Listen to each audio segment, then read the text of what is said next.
C'est une grande date pour l'économie sociale en Europe, puisque 23 ministres européens en charge de l'économie sociale viennent de se réunir à Paris à l'initiative de la présidence française de l'Union européenne, sous la responsabilité d'Olivia Grégoire, et cela en présence de Nicolas Schmit, qui est, depuis 2019, commissaire européen à l'emploi, aux affaires sociales et à l'insertion. Bonjour à vous, Nicolas Schmit. Bonjour. Merci infiniment d'avoir accepté l'invitation de Mediatico. L'économie sociale, c'est un sujet que vous connaissez bien puisque vous avez été par le passé au Luxembourg, ministre du Travail, de l'Emploi et de l'Économie sociale et solidaire.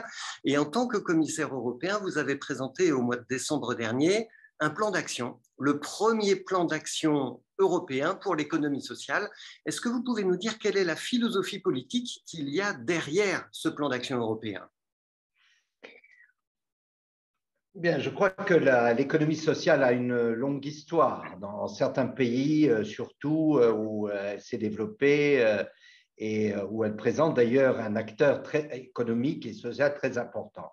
Donc, il y a autour de l'économie sociale une sorte de philosophie économique qui est de mettre en avant certaines valeurs humaines avant, je dirais, l'idée de profit, avant l'idée de rentabilité. Donc, je crois que ça, c'est ce que partagent tous les acteurs de l'économie sociale. Mais elle est aussi un modèle très ouvert, puisque ce modèle varie d'un pays à l'autre.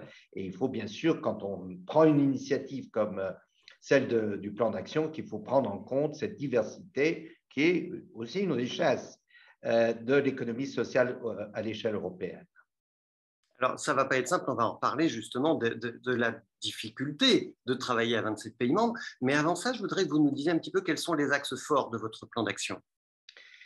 Les axes forts, c'est d'abord un grand objectif. C'est que nous sommes convaincus que l'économie sociale, dans le contexte actuel, peut être un contributeur, un acteur très important, à la fois pour mieux maîtriser, pour mieux agencer, organiser les transitions en cours, notamment transitions écologiques, transitions numériques, mais aussi les questions démographiques, les problèmes territoriaux, puisque nous voyons des problèmes au niveau de la cohésion territoriale. Donc, voilà la vision au titre des grands objectifs. Et nous pensons que l'économie sociale peut contribuer à des solutions importantes. Et c'est pour cela que nous voulons la renforcer, lui donner les moyens, donc le financement sûrement est un aspect important, mieux la faire connaître, parce que quand une entreprise sociale se présente devant un banquier, le banquier va dire « mais c'est quoi l'économie sociale ? C'est quoi une entreprise sociale ?» Donc, il y a un travail de mieux faire connaître les acteurs, les entreprises, les entités de l'économie sociale. Et puis, il faut très concrètement parler d'un certain nombre de problèmes, qu'il s'agisse des marchés publics, qu'il s'agisse des aides publiques, qu'il s'agisse de la taxation, donc la fiscalité, qu'il s'agisse de la reconnaissance européenne de l'économie sociale. Donc, comment est-ce qu'une entité d'économie sociale peut opérer dans le marché intérieur s'il n'y a pas une sorte de reconnaissance mutuelle? Donc, des choses très concrètes. Et puis, le financement qui est au cœur de tout, puisque si vous ne trouvez pas l'argent, si vous ne trouvez pas un banquier qui vous prête de l'argent, vous êtes en difficulté, vous ne pouvez pas réaliser vos projets. Donc, je crois que c'est à la fois travailler sur la reconnaissance de l'économie sociale, et là, je dois dire, je me félicite beaucoup de l'aide, du soutien du commissaire Breton, qui est le commissaire en charge de l'industrie et du marché intérieur. Et nous avons vraiment travaillé la main dans la main pour que l'économie sociale soit reconnue comme un écosystème à proprement dit, au même titre que d'autres écosystèmes économiques ou industriels.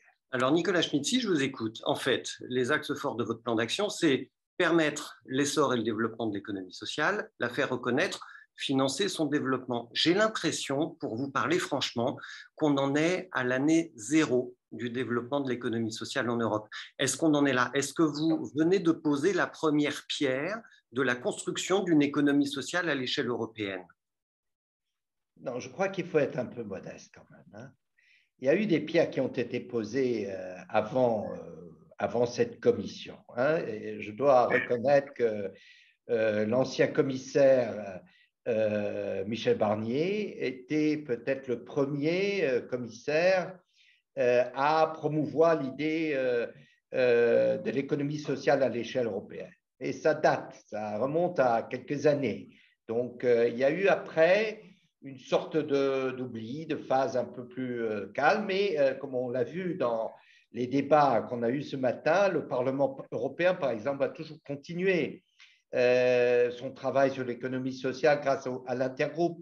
Il y a eu un comité aussi des États membres sur l'économie sociale, mais ce n'était pas, et quand je suis d'ailleurs devenu ministre du Travail, mais surtout aussi de l'économie sociale au Luxembourg, ce n'était pas à l'ordre du jour ou dans l'agenda européen une grande priorité. Donc, je crois que cette commission, et je dois dire grâce aussi à Madame von der Leyen, qui m'a chargé de travailler sur ce plan d'action, c'est maintenant à l'ordre du jour de la Commission, à l'ordre du jour aussi du Conseil, d'où la réunion d'aujourd'hui grâce à la présidence française. Donc, ce n'est pas la première pierre, mais c'est une relance importante et je crois que ce sera une relance durable. Alors, puisque vous dites que on va maintenant passer à l'action et que vous avez dit précédemment que l'argent est le nerf de la guerre, dites-nous, va-t-il y avoir un budget européen dédié à l'économie sociale? D'abord, je crois qu'il ne faut pas considérer l'économie sociale comme quelque chose à part. L'économie sociale, comme je viens de le dire, grâce aussi au travail que nous avons fait ensemble avec le commissaire Breton, ce sont des entreprises, c'est un secteur avec sa propre dynamique, et donc il ne faut pas la pousser dans une sorte de niche à côté. Donc, certes, ces besoins sont spécifiques, y compris les besoins financiers, et donc il faut lui ouvrir ces possibilités de financement. Je dirais, on n'a pas un budget économie sociale. On a des budgets pour le développement de l'économie, pour les entreprises, et donc l'économie sociale, au même titre que n'importe quelle entreprise, doit pouvoir bénéficier de ce soutien-là. Mais alors, ça va être très Sinon, on la difficile. met un peu à l'écart.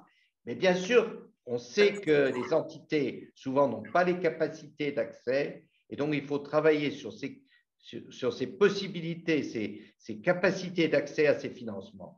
On a des budgets, depuis d'ailleurs pas aujourd'hui, déjà depuis un certain nombre d'années, à la BEI.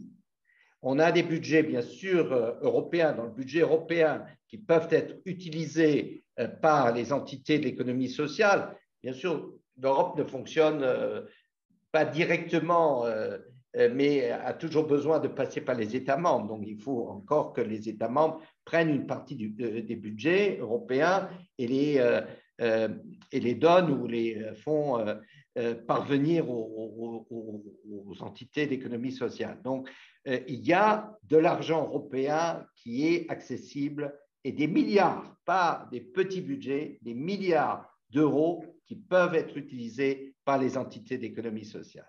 Et par les autres entreprises aussi, on a bien compris. Alors, donc on comprend que les acteurs de l'économie sociale et solidaire, qui sont le public de Mediatico, doivent se tourner vers leur propre État pour aller chercher des budgets européens, donc ça on a compris. Et en même temps, on voit cette disparité en Europe, 27 pays, c'est probablement très compliqué, vous allez nous le dire.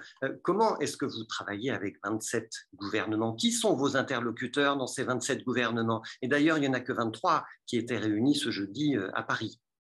Oui, d'abord, il y a un noyau quand même d'États qui se sont, depuis d'ailleurs une présidence luxembourgeoise, qui se sont réunis dans une sorte de club qui travaillent ensemble, qui se réunissent régulièrement et qui poussent les projets d'économie sociale. Donc, c'est ce groupe maintenant qui est présidé par l'Italie. Donc, c'est une sorte de petite coopération renforcée sur l'économie sociale. Et je salue l'engagement de la France qui dirigeait ce groupe précédemment, l'Espagne, mais maintenant l'Italie qui a pris aussi des initiatives à cet égard. Donc, je crois qu'il y a quand même un grand noyau, puisque c'est plus d'une dizaine d'États qui veulent faire avancer ce dossier à l'échelle européenne.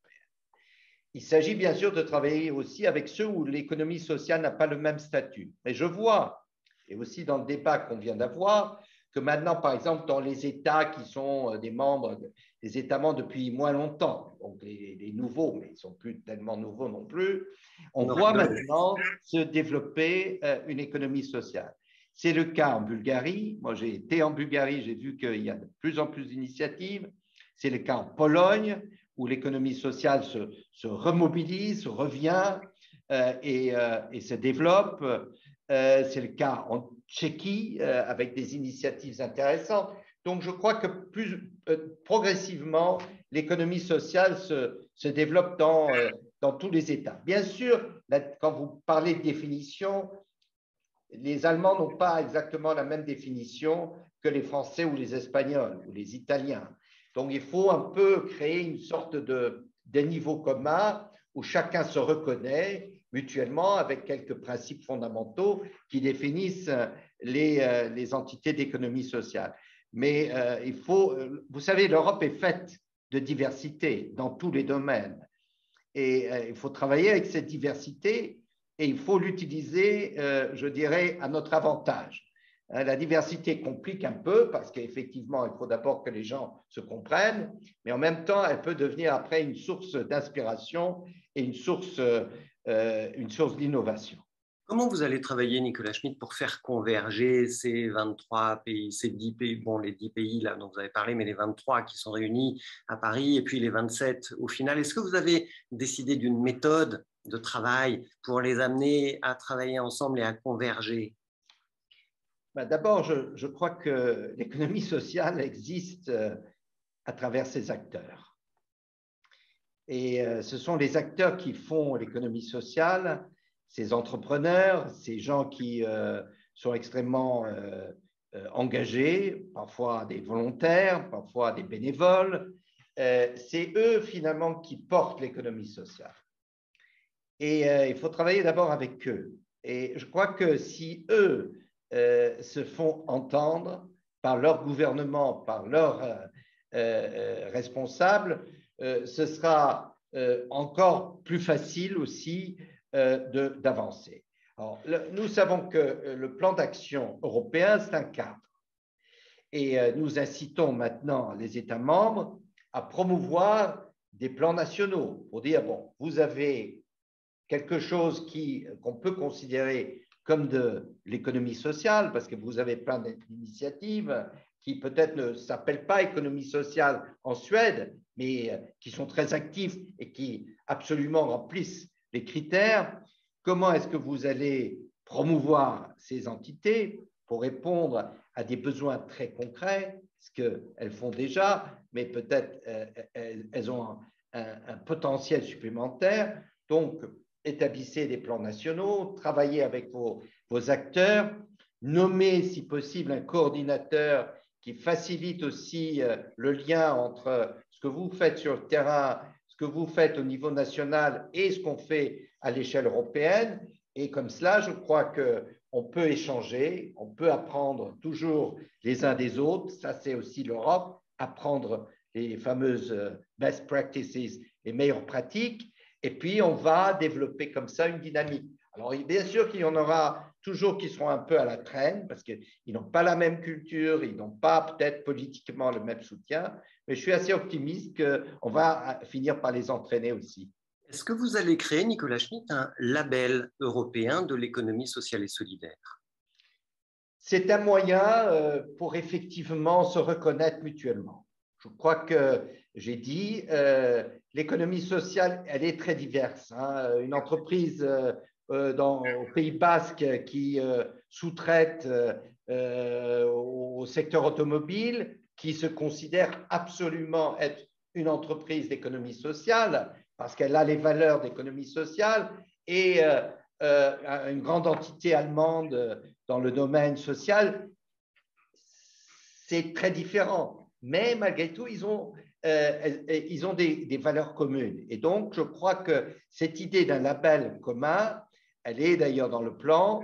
Nous allons y travailler. Nous allons faire l'année prochaine proposer une recommandation du Conseil, donc qui va être discutée au Conseil, où bien sûr on va définir mieux cette idée de label qui est finalement un instrument de reconnaissance mutuelle. Vous savez, l'Europe, le marché intérieur, on l'a largement construit à travers la reconnaissance mutuelle. Et donc, pour moi, il faut des principes communs, des valeurs communes, des façons de travailler qui ont malgré tout quelque chose de commun et travailler avec un label qui peut nous permettre précisément d'atteindre l'objectif de croissance et de renforcement de ce secteur un peu partout.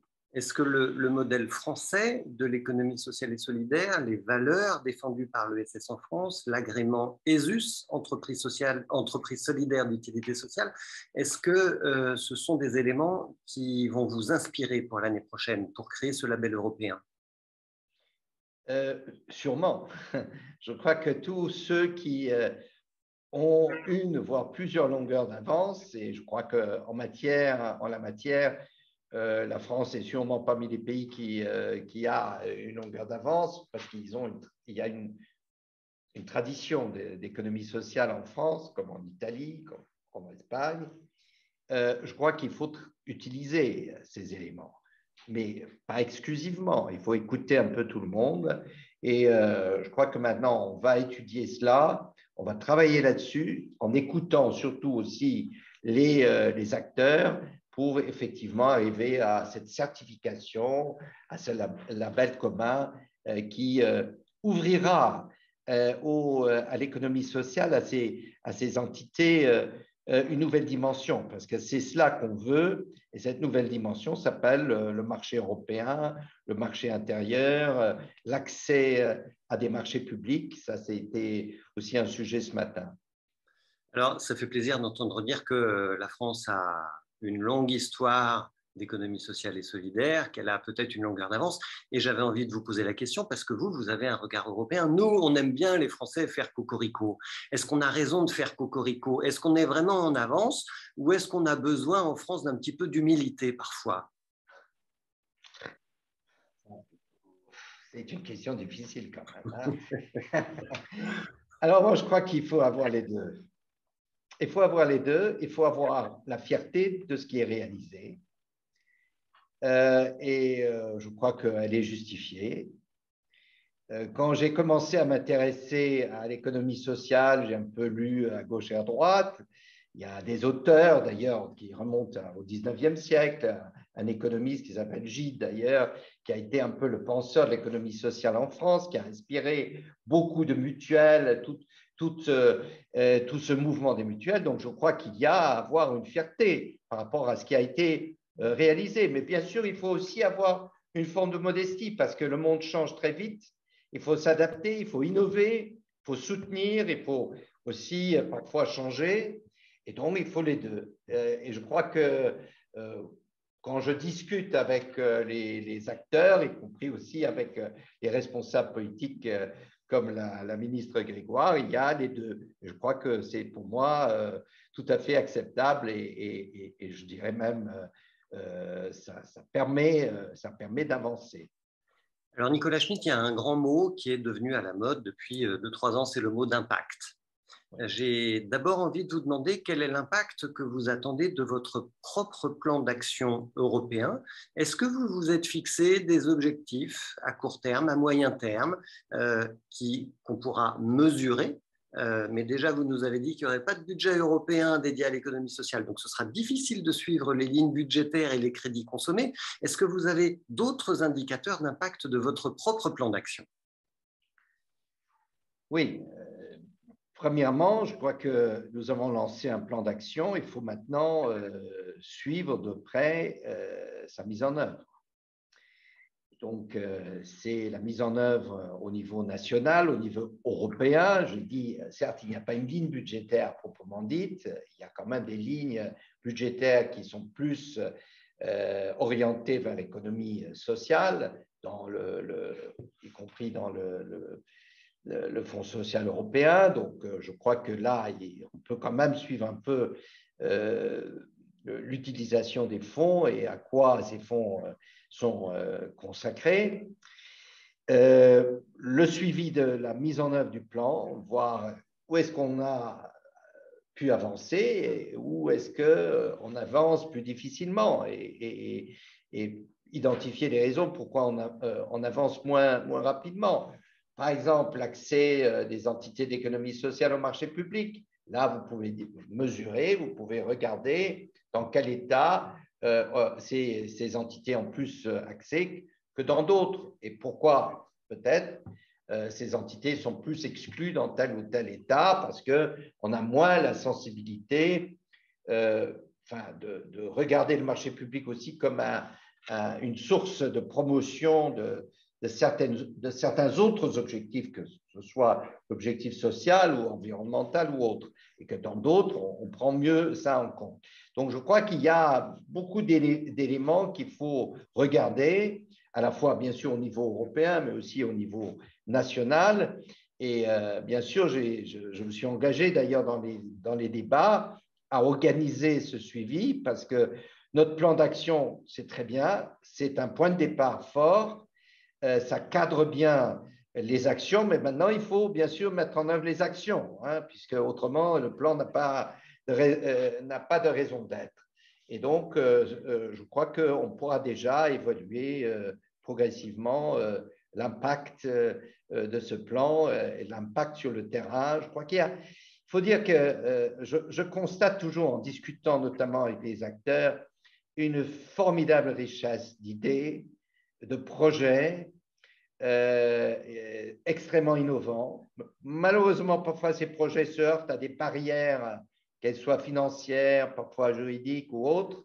Ben, il faut travailler. Vous savez, je dis toujours, l'Europe, c'est d'abord un combat contre les barrières. C'est les barrières douanières.